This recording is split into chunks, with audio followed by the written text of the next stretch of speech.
নমস্কার বন্ধুরা, মনির রান্নাঘরে আপনাদের স্বাগত। আশা করি আপনারা সবাই ভালো আছেন।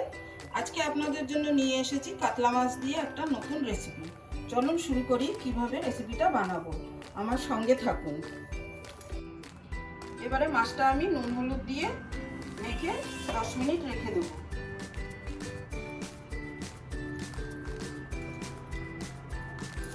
মাছটাকে আমি এপিট করে দুপিটেই সুন্দর করে হলুদ নুন মাখিয়ে রাখলাম।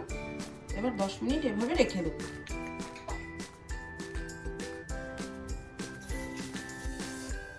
দশ মিনিট হয়ে গেছে। এবারে তেলটাও আমার কড়াইতে গরম হয়ে গেল। আমি এবার মাছটা ভেজে নেব।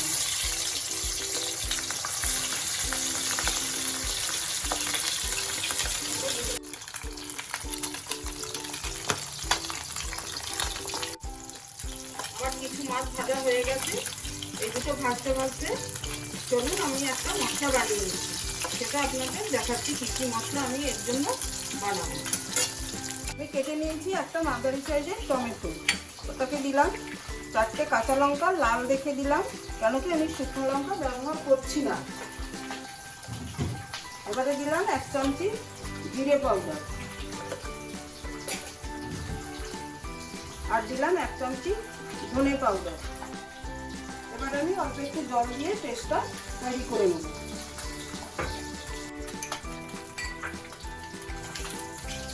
পেস্টটা আমার রেডি হয়ে গেছে। এদিকে আমার মাছ দুটো ভাজা হয়ে গেল। আমি মাছ দুটোকে তুলে নিচ্ছি। এভাবে ব্রাউন কালার করে মাছ দুটো ভেজে নিতে হবে। বন্ধুরা, এই রেসিপিটার নাম হচ্ছে আচারি কাতলা। ওই জন্য আমি ফোড়নে দিয়ে দিলাম 1 চামচি মেথি। মেথিটা একটু বেশি দিতে হবে, যেরকম আচারের গন্ধটা আসে ওরকম। মেথি ফোড়নটা হয়ে গেলে, একটু গন্ধ বেরোলে আমি দিয়ে দেবো পেস্ট করা মশলাটা।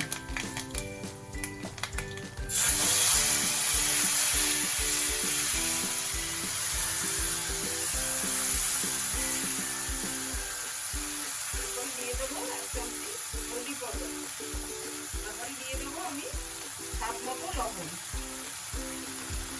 আর আচারের স্বাদ টক আনার জন্য আমি দিলাম টক দই। এখানে আমি 2 চামচি টক দই দিয়ে দিলাম। আর টক মিষ্টি ভাব আনার জন্য আমি দিয়ে দিলাম একটু জ্যাগারি পাউডার। এবারে মশলাটা আমি কষাবো যতক্ষণ না তেল ছেড়ে আসে। আপনারা আমার সঙ্গে থেকে দেখুন।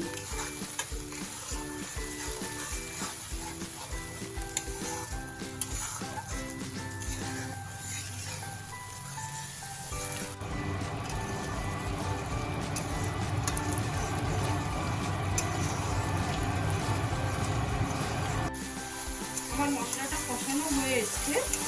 আমি কাঁচা লঙ্কায় রান্না করছি বলে এটা একটু ঝাঁঝ বেরোয়, আর ওই জন্য আমি চিমনিটা চালাতে পারি না, যাতে আপনারা আমার আওয়াজটা ঠিকমতো শুনতে পান। এবারে আমি আচারের ফ্লেভার আসার জন্য আচারের একটা মশলা করে রেখেছি, সেটা হচ্ছে 5 ফোড়ন আর কালো সর্ষে।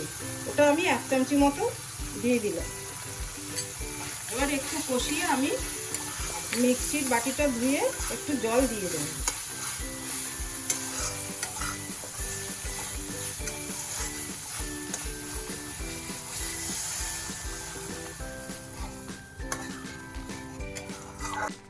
এভাবে আমি এটা 5 মিনিট রান্না করার পরে মাছটা দেব। 3-4 মিনিট পরে আমি মাছটা দিয়ে দিচ্ছি। এই মাছটা আপনারা অনেক ভিডিও দেখতে পাবেন যে পেঁয়াজ রসুন দিয়ে রান্না করে, তাহলে আচারি মেথির কি মানে হলো? যে আচারের গন্ধটা তো আসবেই না, পেঁয়াজ রসুনের গন্ধতে আচারের গন্ধটা ঢেকে যাবে।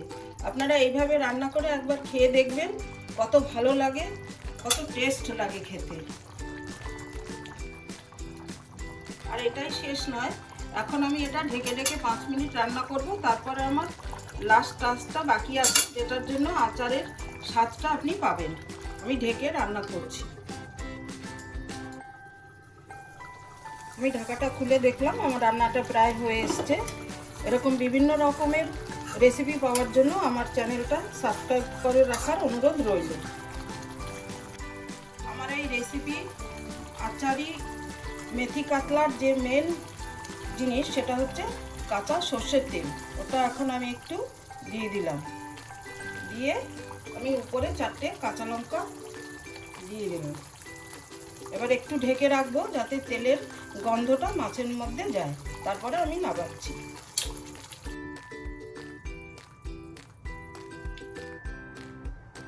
দু মিনিট পরে ঢাকাটা খুলে দেখলাম আমার মাছটা পরিবেশনের জন্য রেডি।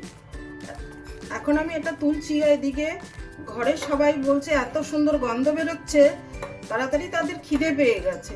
কি বলবো বলুন, এখন তাদের খেতে দিতে যেতে হবে। আপনিও রান্না করে দেখবেন, আপনার ঘরের লোক এরকম পাগল হয়ে যাবে গন্ধ শুনে খাওয়ার জন্য। আজকের মতন আসলাম বন্ধুরা, দেখা হবে নতুন ভিডিওর সাথে। ভালো থাকবেন সবাই, ধন্যবাদ।